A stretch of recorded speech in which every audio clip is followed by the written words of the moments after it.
Assalamualaikum warahmatullahi wabarakatuh.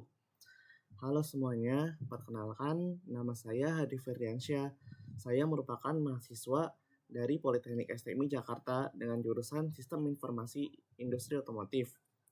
Nah, pada kesempatan kali ini saya ingin menjelaskan model dari OSI atau kepanjangannya yaitu Open System Interconnection. Nah, saya pada kali ini ingin melengkapi tugas dari mata kuliah Jaringan Komputer dan Komunikasi Data, yaitu menjelaskan model OSI, mulai dari pengertian, lapisan-lapisannya, dan pengimplementasiannya. Tanpa berlama-lama, langsung saja saya lanjut pembahasannya. Nah, jadi apa itu model OSI? Model OSI atau Open System Interconnection adalah kerangka konseptual yang dikembangkan oleh International Organization for Standardization atau ISO untuk menjelaskan bagaimana data dikirim dan diterima dalam jaringan komputer. Model ini terdiri dari 7 lapisan layers yang masing-masing memiliki tugas khusus dalam proses komunikasi data, dari perangkat mengirim hingga penerima. Tujuan utama dari model OSI adalah untuk standarisasi komunikasi jaringan sehingga perangkat dari berbagai vendor bisa saling berkomunikasi dengan baik. Nah, jadi kesimpulannya OSI ini yaitu merupakan proses pengiriman dari suatu komputer yang satu dengan yang lainnya. Nah, jadi prosesnya itu melewati 7 lapisan atau layers. Untuk lebih jelasnya, maka saya akan lanjut ke halaman selanjutnya. Nah, jadi sebelum komputer bisa mengirim data ke komputer lainnya, dia itu melewati 7 lapisan terlebih dahulu. Nah, yang pertama itu di sini ada lapisan layer fisikal. Dari fisikal lalu ke data link lalu network lalu transport lalu session, presentation, dan yang terakhir application. Nah, selanjutnya saya akan menjelaskan lebih detail tentang layer-layer ini, dari layer pertama hingga layer ke-7. Nah, saya pertama-tama akan menjelaskan tentang physical layer. Nah, jadi apa sih itu physical layer? Nah, physical layer ini memiliki fungsi yang pertama yaitu bertanggung jawab atas transmisi data secara fisik melalui media komunikasi seperti kabel atau gelombang radio.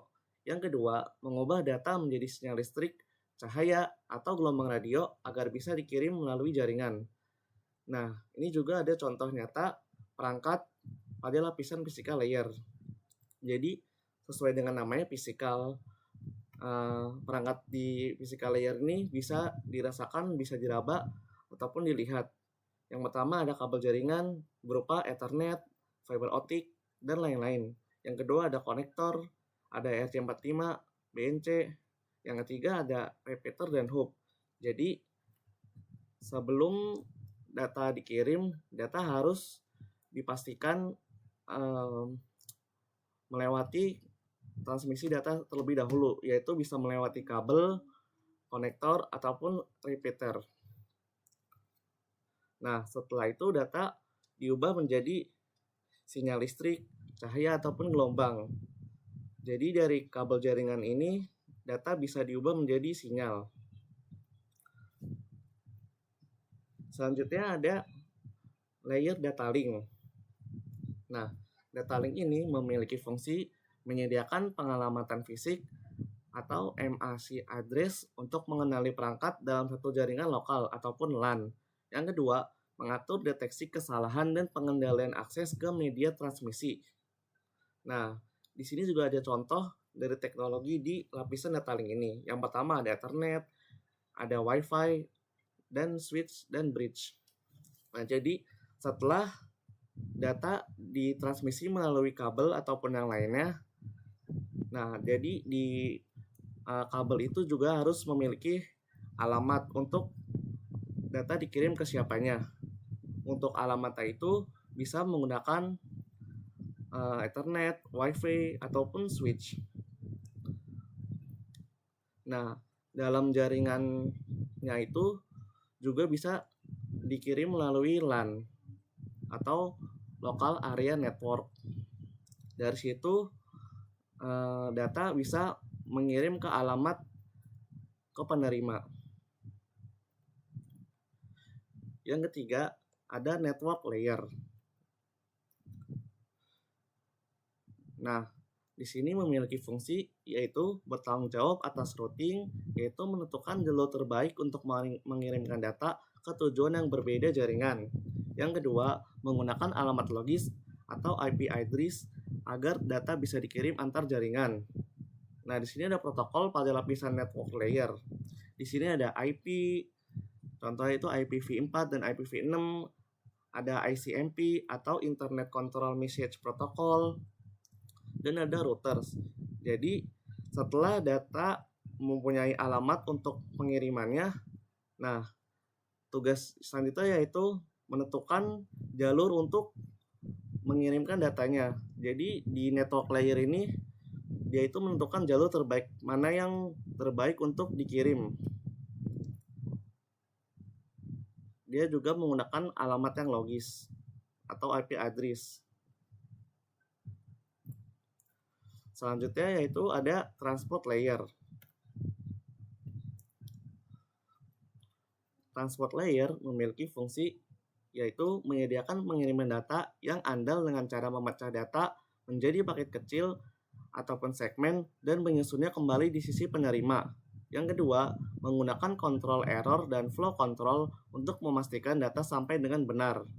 Nah, ini juga ada contohnya. Yang pertama ada TCP dan ada UDP. Nah, setelah data menerima alamat dan menerima jalur terbaik untuk dikirim, nah fungsi transport layer ini memastikan data yang terkirim itu dikirim dengan aman untuk ke penerima. Itu bisa menggunakan Transmission Control Protocol ataupun User Datagram Protocol. Jadi data ini menjamin supaya jadi transport ini menjamin supaya datanya itu aman saat dikirim ke penerima. Yang kelima ada Session Layer. Nah, ini memiliki fungsi yang pertama mengelola koneksi ataupun sesi antara dua perangkat agar tetap terhubung selama proses komunikasi berlangsung. Yang kedua, mengatur kapan sesi dibuka, digunakan, dan ditutup. Contoh penggunaannya yaitu saat kita login ke sebuah situs dan tetap terhubung selama sesi berlangsung. Yang kedua, NetBIOS, RPC ataupun Remote Procedure Call, bekerja di lapisan ini. Jadi, setelah data melewati transport layer, nah selanjutnya ada session layer yang berfungsi untuk mengelola koneksinya supaya datanya itu masuk dengan koneksi yang bagus, koneksi yang terhubung ke komputer lainnya. Yang keenam ada presentation layer yang berfungsi bertanggung jawab atas format data, enkripsi, dan kompresi sebelum dikirimkan ke lapisan aplikasi. Yang kedua, memastikan data yang dikirimkan bisa dibaca oleh perangkat penerima meskipun menggunakan sistem yang berbeda. Contoh penggunaan, konversi format file, dan enkripsi data. Nah, jadi sebelum data sampai ke komputer lainnya ataupun penerima, data ini bisa diubah ke format lain dulu supaya lebih aman lagi dan tidak ada orang yang dapat mengakses ataupun membacanya. Bisa dengan menggunakan enkripsi data ataupun konversi format file. Jadi kita bisa mengubah contohnya dari format docx ke PDF. Lalu selanjutnya ada application layer. Application layer ini berfungsi untuk berinteraksi langsung dengan pengguna dan menyediakan layanan jaringan seperti email, browsing, dan transfer file. Protokol yang berjalan di lapisan ini yaitu HTTP, SMTP, FTP, dan DNS. Nah, singkatnya application layer ini itu sama aja dengan user ataupun manusia yang berinteraksi dengan website ataupun aplikasi secara langsung. Misalnya user ingin mengirim email kepada user lainnya. Nah, itu bisa disebut application layer. Nah, ini saya juga ada cara supaya kita mengingat 7 lapisan OSI secara mudah. Dari urutan atas ke bawah, yaitu ada aku paling suka terima nasi dari paman. Nah, ini depannya kan A. Jadi A itu aplikasi, P presentasi, paling presentasi, suka sesi, terima transport, nasi network, dari data link, paman fisikal. Nah, ini juga ada dari bawah ke atas, yaitu please do not throw sausage pizza away. Yaitu please physical, do not data link, not network, throw transport, sausage session, pizza presentation, away application.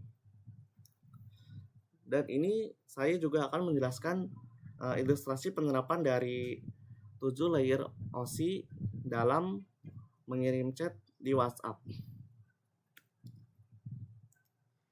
Nah, jadi secara singkatnya, ketika kita mengirim pesan lewat chat WhatsApp, kita berada dalam application layer karena user berinteraksi langsung dengan softwarenya ataupun aplikasinya. Lalu setelah dari application layer,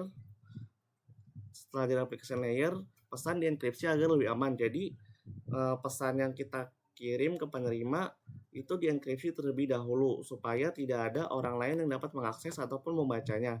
Setelah dienkripsi, masuk ke session layer.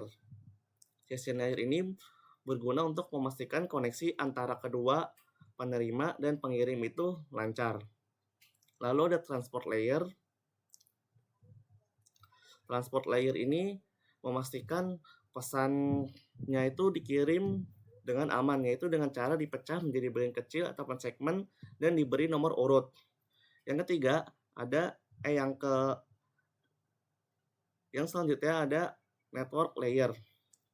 Segmen dikemas jadi paket dan dikirim melalui jalur yang paling efisien. Lalu yang keenam ada data link layer, yaitu paket dikemas lagi jadi frame agar bisa melewati jaringan fisik. Dan yang terakhir physical layer, yaitu frame dikonversi menjadi sinyal listrik atau gelombang radio untuk dikirim. Nah, setelah melewati 7 layer ini, maka pesan siap dikirim ke penerima.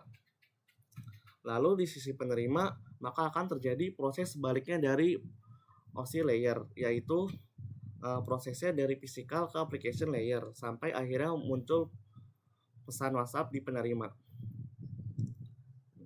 Sekiranya itu saja dari saya, kurang lebihnya mohon maaf. Wassalamualaikum warahmatullahi wabarakatuh.